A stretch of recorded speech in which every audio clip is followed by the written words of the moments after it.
Hola, ¿qué tal amigos? Vamos a empezar con el tema de cetoacidosis diabética.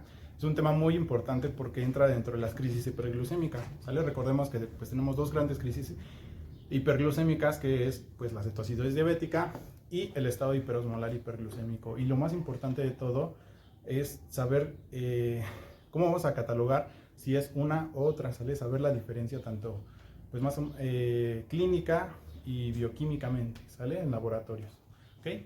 Entonces, pues vamos a empezar con el tema. ¿Cómo vamos a definir cetoacidosis diabética? ¿Sale? Se va a definir con una triada. Como sabemos, pues diversas patologías, pues si te sabes la triada, pues casi tienes el diagnóstico, ¿ok? Entonces, en este caso, la triada clásica, pues va a ser un aumento de la glucosa, o sea, una hiperglicemia más allá de lo normal. En este caso, pues los artículos, los libros mencionan que a partir de 250 miligramos sobre decilitro vamos a catalogar que es ya o entra en el rango en el que podemos catalogarlo como una cetoacidosis. Requiere más parámetros, en este caso pues un aumento de las cetonas ya sea plasmáticas o en orina, ¿ok? Ahorita más adelante cuando veamos lo de diagnóstico y tratamiento, pues ahí vamos a valorar lo que viene siendo cuál es mejor y cuál tiene menor sensibilidad y especificidad, ¿va? En este caso, pues otro punto de la triada, pues va a ser una disminución del pH, ¿sale? Un estado ácido, ¿sale? Un estado ácido en este caso, pues una acidosis metabólica. Muy bien. Entonces, como les digo, el rango a partir de 250 a los 600 es cuando podemos estar valorando que este paciente puede tener una cetoacidosis diabética. Si pasa más allá de los 600 miligramos sobre decilitro, pues aquí podríamos considerar el diagnóstico alternativo, que sería el estado hiperosmolar hiperglucémico, ¿va? Que ese va a ser tema para otro video, ¿va? Entonces, muy bien. Vamos a ver ahora un poquito de lo que viene siendo la epidemiología, muy bien. Entonces, así a grandes rasgos se dice que los diabéticos tipo 1 son más propensos o van a tanto a debutar como durante el transcurso de la evolución de la enfermedad, van a ingresar al hospital, pues por lo que viene siendo esta cetoacidosis diabética, a comparación de lo que viene siendo los diabéticos tipo 2. ¿Y esto por qué? Porque como vamos a ver más adelante, lo que caracteriza o lo que hace la diferencia entre una patología y la otra va a ser la cantidad de insulina que tiene cada paciente, ¿sale? Cada paciente. Se dice que, por ejemplo, pues como sabemos los diabéticos tipo 1 pues son insulinodependientes, ¿sale? O sea, ellos a cada rato pues necesitan su dosis de insulina, si no pueden caer pues en cetoacidosis diabética, ¿sale? Esto va a ser muy importante, ahorita lo voy a mencionar en la fisiopatología, porque si hay poca insulina, o si no, más bien si no hay nada de insulina, se activa la cetoacidosis diabética. Si hay una cierta cantidad de insulina que sí está teniendo acción en el cuerpo, pasa o evoluciona a lo que viene siendo un estado hiperosmolar, ¿sale? Ahorita vamos a mencionar eso, lo que viene siendo la fisiopatología. Entonces, precisamente por eso dicen que los diabéticos tipo 2 son menos propensos a que cursen con un estado de cetoacidosis, por lo mismo, porque pues ellos de cierta manera tienen cierta cantidad de insulina todavía en su cuerpo que los protege de cierta manera hacia hacer una cetosis, ¿sale?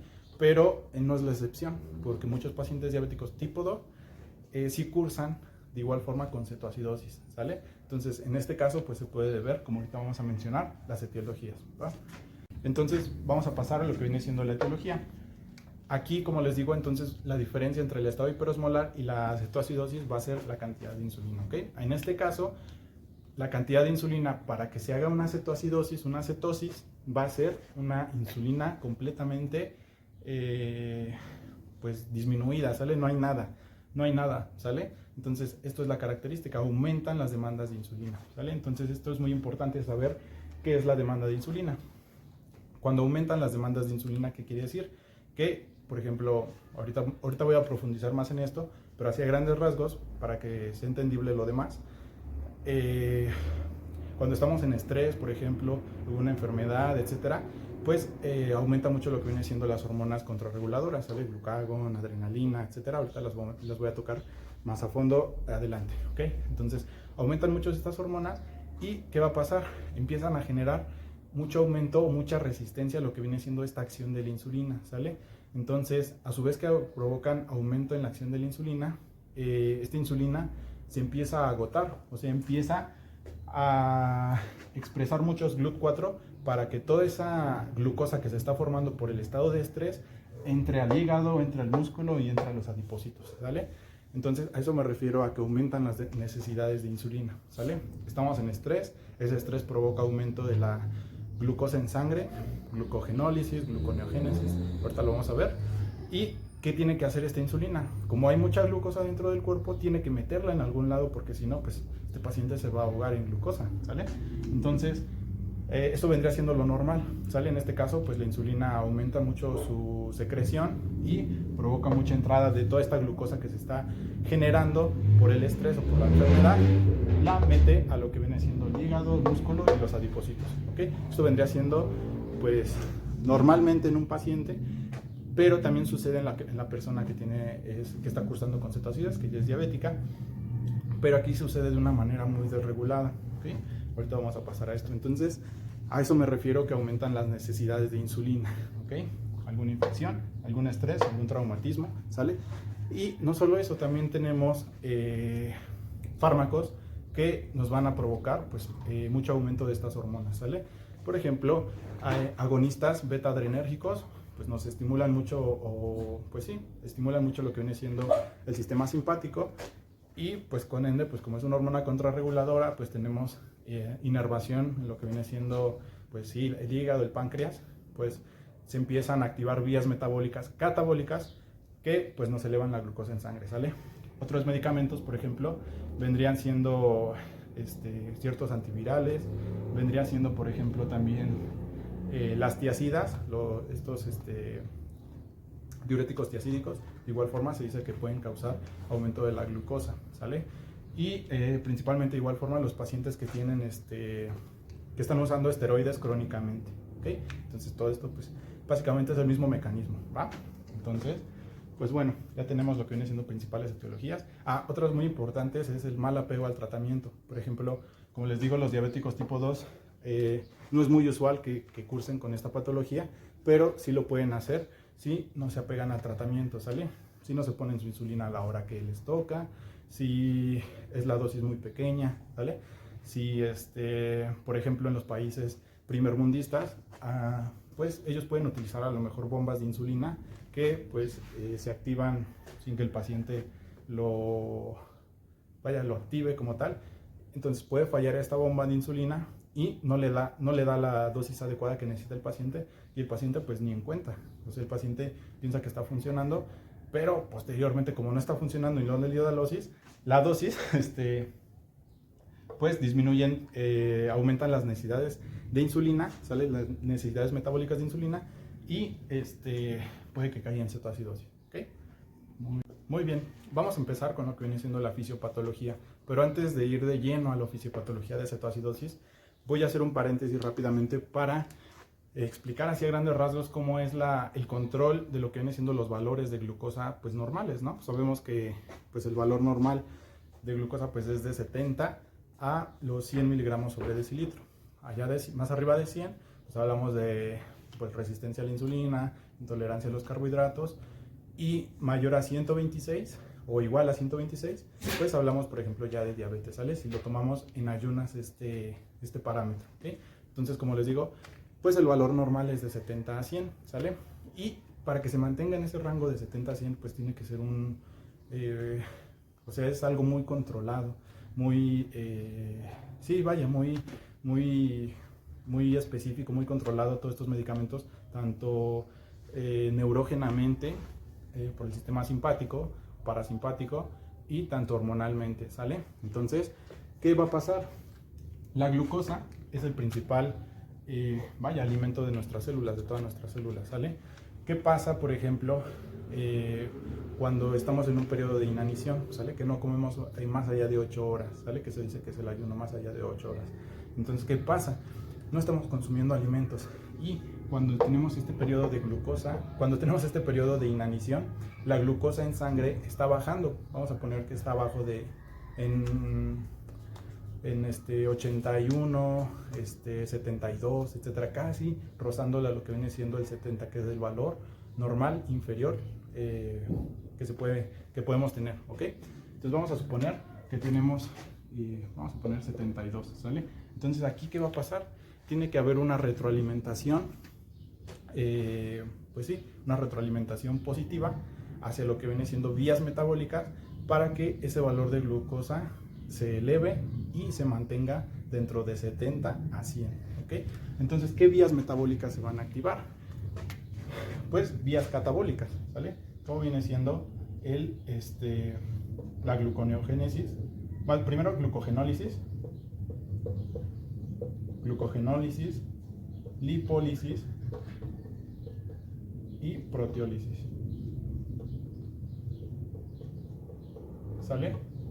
Entonces, así nos vamos a ir. Cuando no tenemos ya glucosa en el cuerpo, glucosa en sangre, primero va a haber una degradación del glucógeno hepático y también del glucógeno muscular, ¿sale? Hacemos glucogenólisis, ¿va? Posteriormente, si el ayuno sigue, si el ayuno va, por ejemplo, más allá de 12 horas, 14 horas, nos vamos a ir, como ya se acabaron las reservas de glucógeno, nos vamos a ir con lo que vienen siendo los lípidos, ¿va? ¿De dónde vamos a obtener los lípidos? Pues de lo que vienen siendo los adipocitos, ¿va? Si sigue este ayuno más allá de lo esperado, 16 horas, 18 horas, pues nos vamos con las proteínas, ¿sale? Que esto pues ya es algo un poquito más, pues en personas a lo mejor desnutridas que se empiezan a degradar igual sus propias proteínas, pues por eso hay caquexia, ¿sale? Por eso están muy flaquitos, porque pues hay proteólisis, ¿va? Entonces eso sucede, todas estas vías metabólicas suceden para mantener los valores estrechos de glucosa entre 70 a 100, ¿va? Entonces, vamos a ver, 70 a 100 sería lo normal, ¿sale? Pero, muy bien. Más aparte, estas vías metabólicas, glucogenólisis, lipólisis, proteólisis, y se le agrega la gluconeogénesis,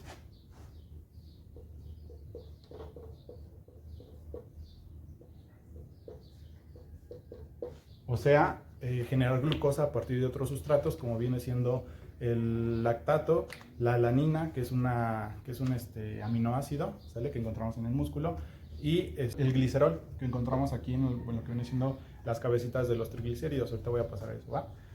Entonces, pues todas estas vías metabólicas van a estar reguladas por hormonas, tanto como les digo, por hormonas y pues neurógenamente, ¿ok? Por el sistema parasimpático en este caso, ¿va? Entonces, ¿cuáles van a ser las hormonas que van a activar estas vías metabólicas? O sea, que van a activar enzimas clave para que se lleve a cabo la glucogenólisis, lipólisis, proteólisis, todo eso, ¿va? Pues, como vimos, pues van a ser las hormonas contrarreguladoras, ¿va? En este caso, pues, glucagón, adrenalina, hormona del crecimiento y cortisol. ¿Ok? Entonces, todas estas hormonas van a activar estas vías metabólicas, ¿vale? Todas estas vías metabólicas catabólicas para que aumente la glucosa en sangre, ¿ok? Entonces, muy bien, hablando ya de esto, ahora sí, vamos a pasar qué sucede en la persona que está cursando con cetoacidosis diabética, ¿va?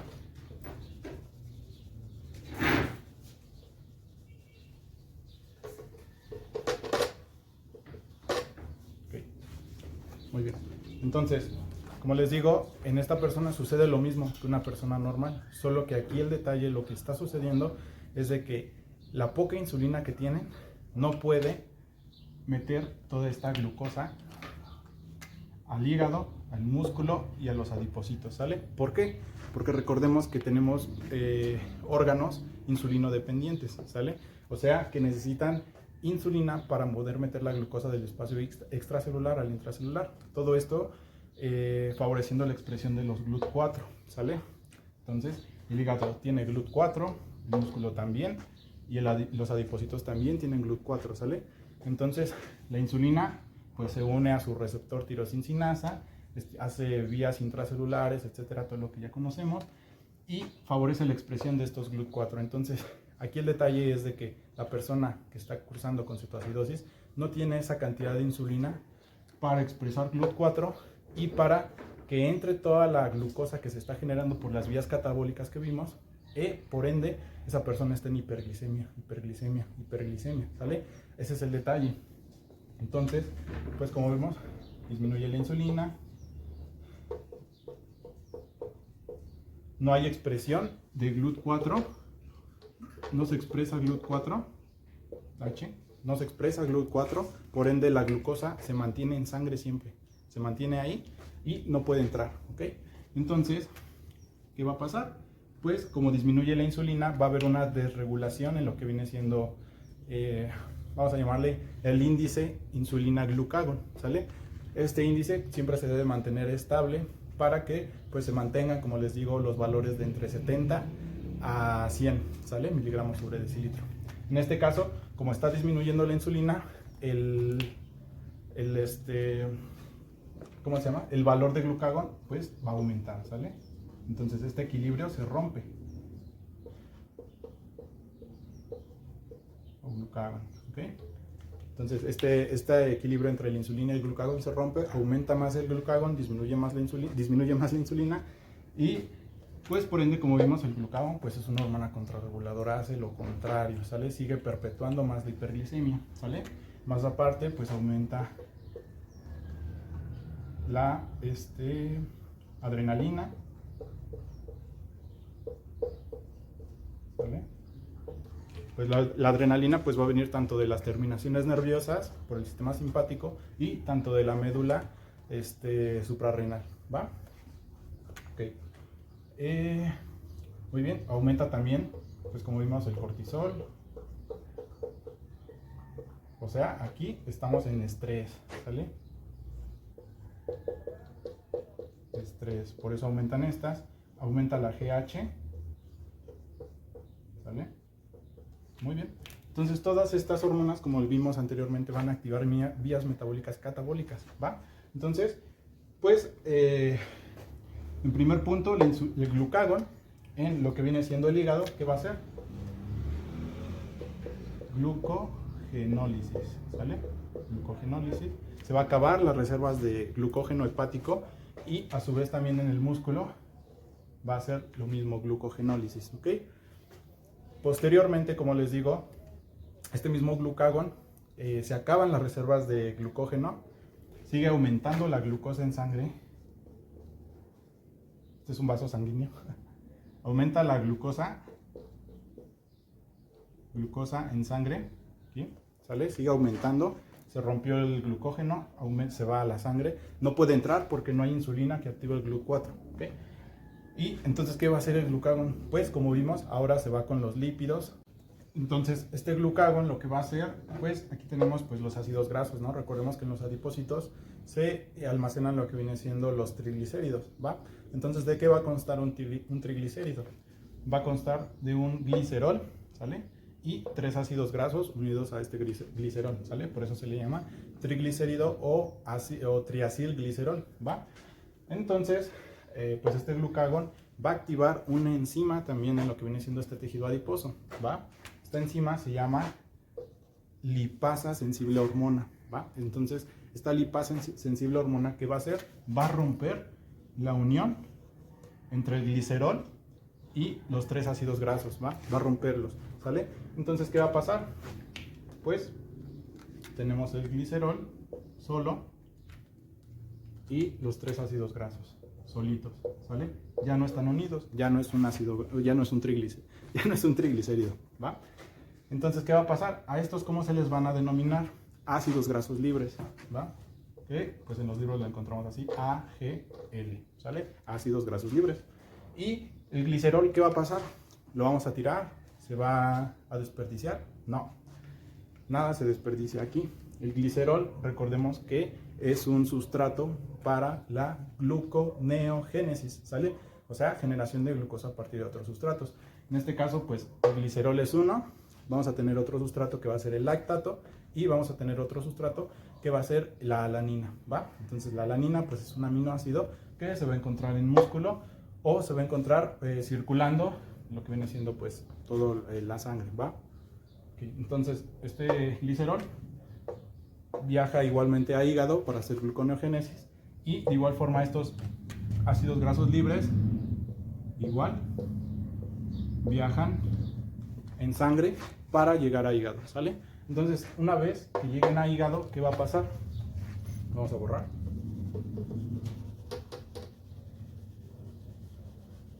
¿Qué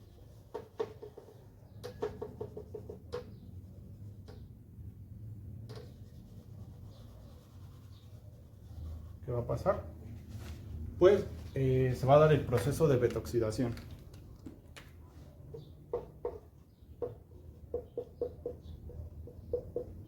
¿Sale? Esto, pues todo esto va a suceder en lo que viene siendo la mitocondria. ¿Sale? Todo esto va a suceder en la mitocondria. Entonces, ¿qué va a pasar? Aquí, los ácidos grasos libres entran a las células, a los adipocitos. Una vez en los adipocitos, aquí es el citosol, por ejemplo. Todo esto es el citosol. Y del citosol deben de pasar dentro hacia la mitocondria. Entonces aquí se da el proceso de beta-oxidación. ¿Para qué es importante este proceso de beta-oxidación? Simplemente para generar lo que viene siendo pues ATP, ¿sale? Energía para la célula, porque el cuerpo piensa que no tiene energía, pero en realidad lo que no tiene es insulina que meta la glucosa dentro de ella, ¿va? Entonces, pues simplemente esta beta-oxidación pues va a generar ATP, ¿sale? ATP, ¿va? ¿Por qué? Porque uno de los tantos procesos de esta beta-oxidación es generar acetil coenzima A, ¿sale? Entonces, una vez que se empieza a hacer la beta-oxidación, el último paso, por así decirlo, pues es formar acetilcoenzima A, que posteriormente esta acetilcoenzima A va a ir al ciclo de Krebs, ¿sale? Esto sería pues en un proceso inicialmente, por ejemplo en las personas diabéticas, inicialmente esta acetilcoenzima A sí pasa el ciclo de Krebs, ¿sale? Recordemos que después del ciclo de Krebs pues se forma el ATP, tenemos ganancia de ATP, y este ATP con todo lo que viene siendo NAD oxidado, NAD reducido, etcétera, se van a la cadena de electrones y pues ahí genera lo que viene siendo pues el oxígeno, la respiración celular, ¿ok? La energía, ¿va? Entonces, en un estado inicial de si está cursando este paciente, apenas está iniciando con esta beta-oxidación, con esta lipólisis, ¿sale? Unos pocos acetilcoenzima A sí va a entrar al ciclo de Krebs, ¿sale? Sí entran unos, ¿sale? Sí generan ATP, sí van a la cadena de oxígeno, la cadena de transporte de electrones y generan energía. Pero ¿qué va a pasar? Como está aumentando mucho la acetilcoenzima A, o sea, está habiendo mucha beta-oxidación, se satura, ¿sale? Se satura este ciclo de Krebs. O sea, ya no puede seguir pues haciendo todo su ciclo, todo lo que conocemos, ya no puede seguir haciendo porque está muy saturado, ¿va? Entonces, este ciclo de Krebs, también recordemos que el primer paso para que se dé este ciclo de Krebs, necesitamos el oxalacetato, ¿va? Entonces, este oxalacetato también es sustrato para la gluconeogénesis, también se necesita, pues, para que se forme glucosa a partir de otros sustratos. Entonces, este oxalacetato está muy disminuido, ¿sale? Está disminuido porque está aquí, igual en el hígado, pero haciendo otra vía metabólica, ¿sale? Entonces, precisamente por eso Krebs ya no puede continuar, no hay oxalacetato como primer paso inicial y pues no se puede como tal ya realizar, ¿ok? Entonces se satura y ¿qué va a pasar? Se satura, entonces esta acetilcoenzima A pues pasa, con otro color, esta acetilcoenzima A pasa a lo que viene siendo la generación de cuerpos cetónicos.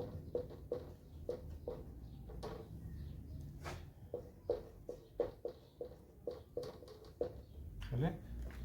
Este proceso no es así de fácil, tiene muchas enzimas y NAD oxidado, NAD reducido, pero pues esto nada más es así a fin de cuentas a lo médico, a lo que nos concierne, ¿va?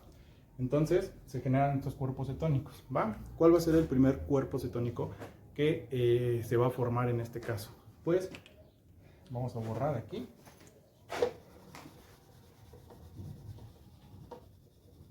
Vamos a borrar todo esto.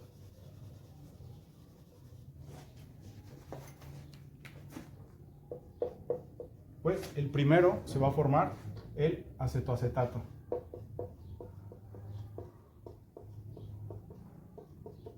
De este acetoacetato, el beta-hidroxibuterato,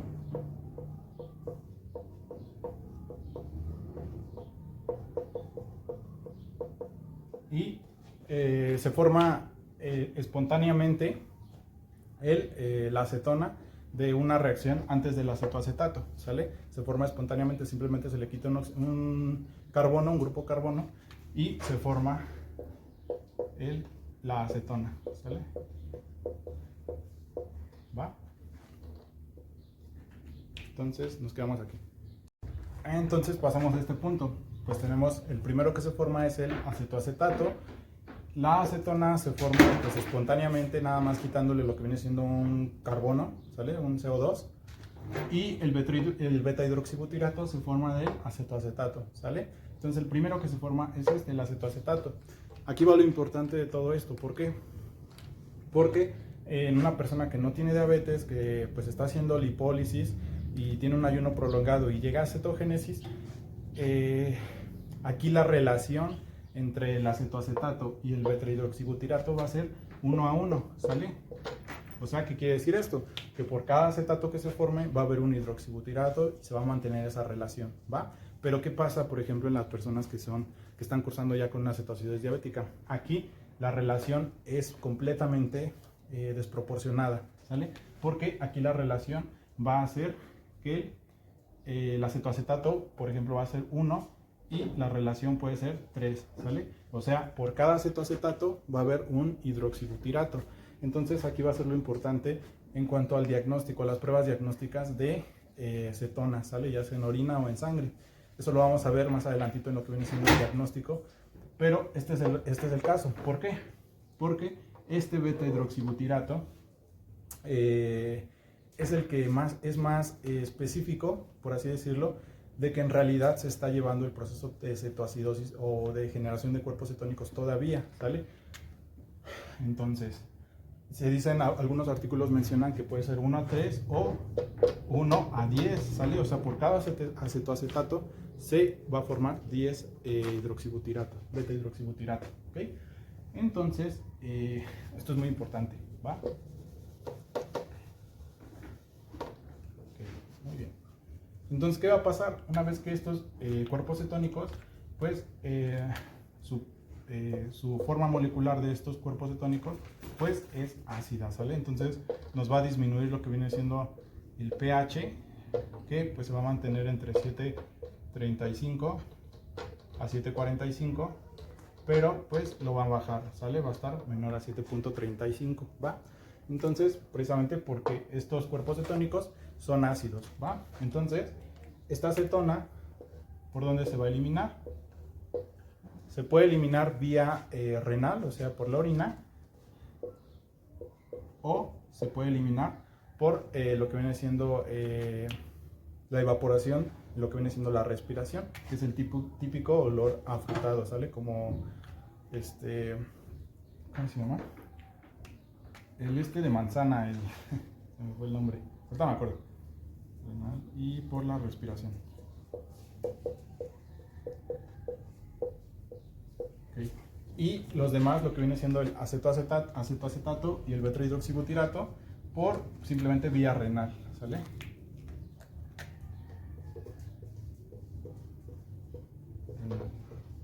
¿Sale? Entonces simplemente la acetona es por renal y respiratoria, ¿va? Perfecto. Entonces, ¿qué van a hacer estos cuerpos cetónicos? En el bulbo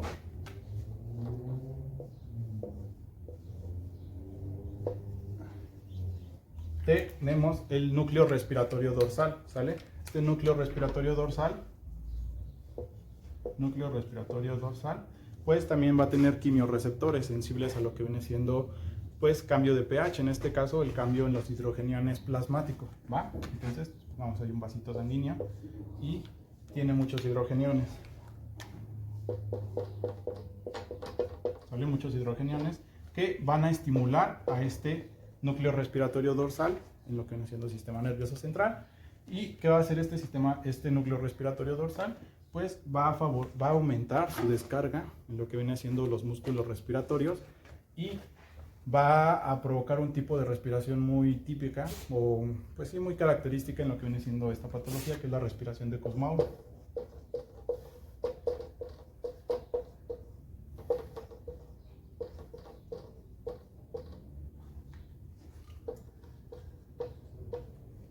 respiración de Kussmaul, que es, pues, es una inspiración prolongada. Todo esto para tratar de compensar esta disminución de pH, o sea, es una compensación respiratoria, ¿ok? Entonces, pues es característico. También, pues ahorita vamos a ver el cuadro clínico. La respiración de Kussmaul, todo generado por la estimulación de lo que viene siendo este centro respiratorio y lo que viene siendo el olor afrutado, ¿sale? Todo esto por la acetona o cetona que se está generando por la síntesis de cuerpos cetónicos, ¿va? Entonces, ya para terminar esta fisiopatología, vamos a ver, pues aumento la glucemia, ¿sale? Entonces, este aumento de la glicemia, ¿qué nos va a generar? Un estado hipertónico, ¿sale? Hipertónico fuera de la célula, está la célula y hay mucho soluto acá afuera y muy poco soluto dentro de la célula. Entonces, ¿esto qué nos va a provocar? Que pase el agua de un lado de menor concentración al mayor concentración, ¿sale? Entonces la célula se va a deshidratar, ¿ok? Se va a deshidratar la célula, pero no solo el agua es lo que sigue el soluto, que en este caso el soluto va a ser la glucosa, ¿sale? Sino también electrolitos van a estar saliendo, ¿ok? Entonces, pues los principales electrolitos intracelulares, pues va a ser el potasio, ¿sale? El potasio va a salir de la célula, ¿ok?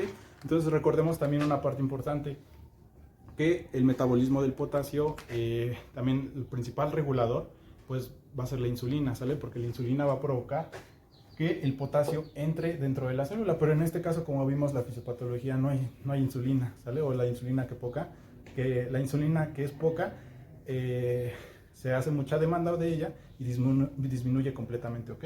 Entonces, como no hay insulina, el potasio que está afuera, que debe de estar dentro de la célula, se queda afuera, ¿sale? Entonces, precisamente por eso es de que al inicio con los pacientes, cuando están, por ejemplo, entran a urgencias y les hacemos electrolitos séricos, su potasio puede estar normal o elevado, precisamente por esto. Pero eso no quiere decir que sea normal su potasio, porque en realidad están teniendo un déficit importante de potasio debido a este paso del intracelular al extracelular, ¿ok? Recordemos que la mayor cantidad de potasio está en el espacio intracelular, solo ese rango que conocemos de potasio normal de 3.1 a 5.2 o 5.1, simplemente ese es el potasio sérico, ¿sale? Pero en realidad la mayor cantidad de potasio está dentro de la célula, que van a ser muchos miliequivalentes por litro, ¿va? Entonces, en realidad sí estamos teniendo un déficit de este potasio, ¿ok? ¿Qué más? También este potasio puede estar así alterado, o sea, puede salir de la célula. ¿Por qué?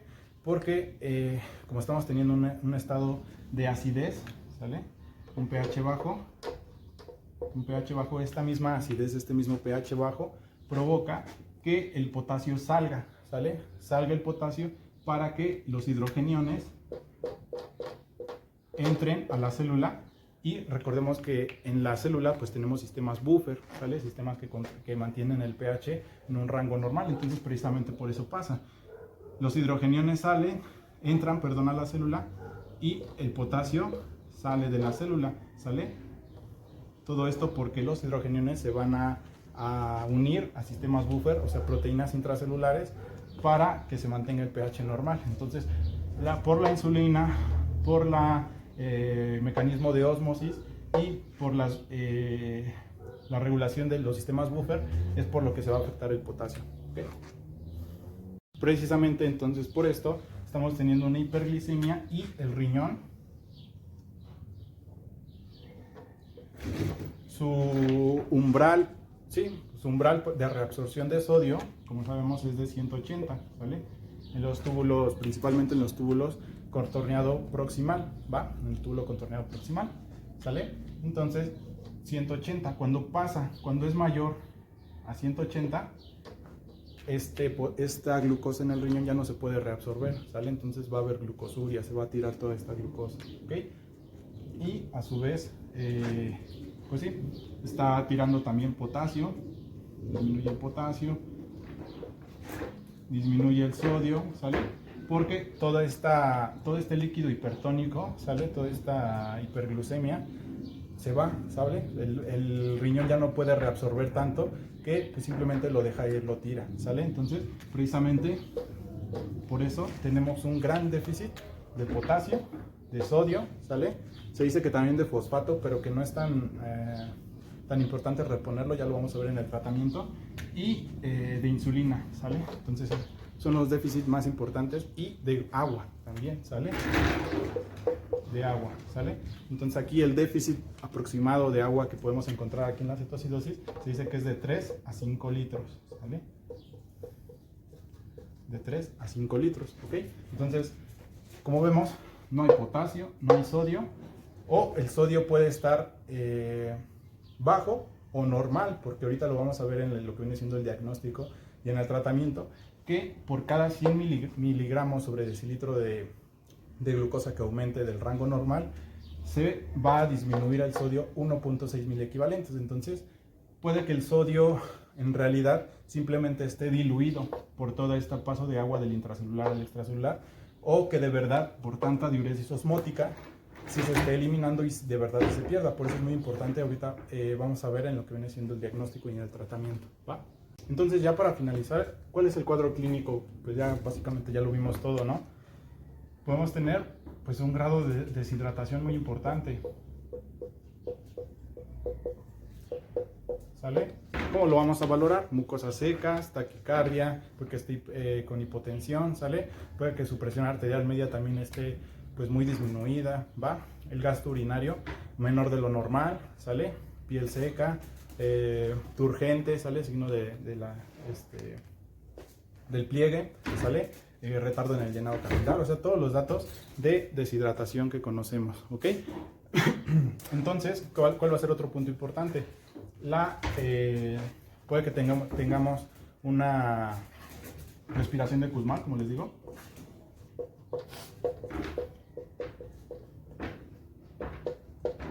De Kussmaul. Ajá. Puede que haya un dolor abdominal también. Todo esto por la cetoacidosis. Entonces este dolor abdominal es muy importante porque puede que estos pacientes lleguen por un cuadro de abdomen agudo, pero este cuadro de abdomen agudo es un cuadro de abdomen agudo, valga la redundancia, metabólico, ¿sale? Todo este dolor abdominal se va a deber a la disminución del pH, ¿sale? O sea, al gran aumento de hidrogeniones, ¿sale? Entonces todos estos hidrogeniones, pues vaya, lastiman lo que viene siendo la mucosa gástrica y generan dolor abdominal, generan vías aferentes dolorosas hacia lo que viene siendo sistema nervioso central, ¿ok? ¿Qué otra? Vamos a tener lo que viene siendo respiración de Kussmaul, ¿ok? Muy bien, obnibulación.